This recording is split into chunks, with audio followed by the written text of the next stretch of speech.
আসসালামু আলাইকুম। Simple lifestyle ব্লগে তোমাদের আরো একবার স্বাগত জানাই। আজ আমি তোমাদের মাঝে আরো সুন্দর একটি রেসিপি নিয়ে চলে আসলাম। আজ আমি রান্না করব দুধ সেমাই। তো এখানে আমি লাল সেমাইটা নিয়েছি, দেখো ছোট ছোট করে আগের সেমাইটাকে একটু ভেঙে নিয়েছি। তো তোমরা চাইলে সাদা সেমাইটা নিতে পারো, কোনো সমস্যা নেই। প্রথমে আমি চুলায় একটা প্যান বসিয়ে দিয়েছি, তারপর এখানে দিয়েছি কিছুটা ঘি।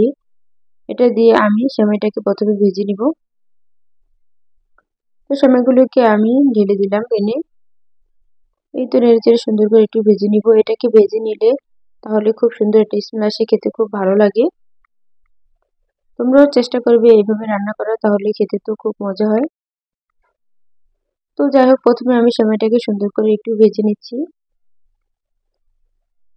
এই সেমাইটা বাচ্চা থেকে বড় সবাই খেতে খুব ভালোবাসবে। এটা তোমরা সকালের নাস্তায় খেতে পারো রুটির সাথে, অথবা বিকেলের নাস্তা হিসেবেও খেতে পারো, খুবই ভালো লাগে।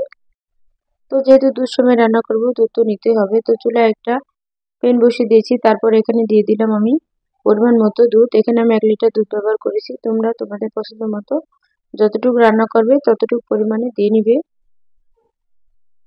তো দুধটাকে দিয়ে আমি সুন্দর করে একটু জাল করে নিব বেশ কিছুক্ষণ। এই তো নেড়েচেড়ে এটাকে জাল করে নিচ্ছি, না হলে তলানিতে লেগে যাবে। তো সুন্দর করে জাল করে নিলাম।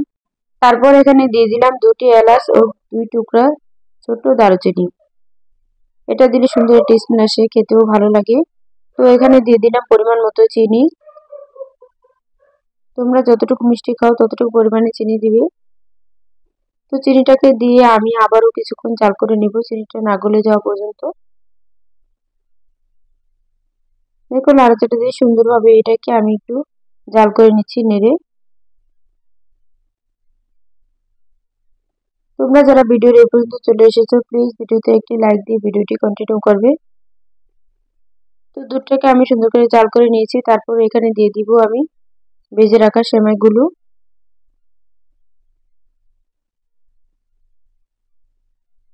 এই সেমাইটা খেতে তো এভাবে রান্না করলে খুব মজা হয়। তোমরাও বাসায় অবশ্যই একবার ট্রাই করে দেখবে। সুন্দর করে একটু মিশিয়ে নিলাম। তারপর এখানে দিয়ে দিব কিছুটা নারকেল কোড়া। তো কোরানো নারকেলটা আমি এই তো ঢেলে দিলাম। তোমরা যদি নারকেল না থেকে না দিলেও সমস্যা নেই, স্বাদের কোনো পরিবর্তন হবে না। তবে নারকেলটা দিলে খেতে খুব ভালো লাগে। তো নারকেলগুলোকে দিয়ে আমি আবারও কিছুক্ষণ মিশিয়ে নিব। এরপর এখানে আমি সামান্য পরিমাণে 1 চিমটি লবণ ব্যবহার করেছি। তোমরা যদি মিষ্টি খাবারে লবণ ব্যবহার না করতে চাও তাহলেও কোনো সমস্যা নেই।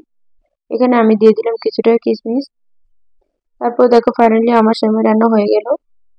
এটা খেতে খুব মজা হয়েছিল, তোমরা অবশ্যই ট্রাই করবে। আশা করি আজকের ভিডিওটি তোমাদের ভালো লেগেছে। সবাই ভালো থেকো। আল্লাহ হাফেজ।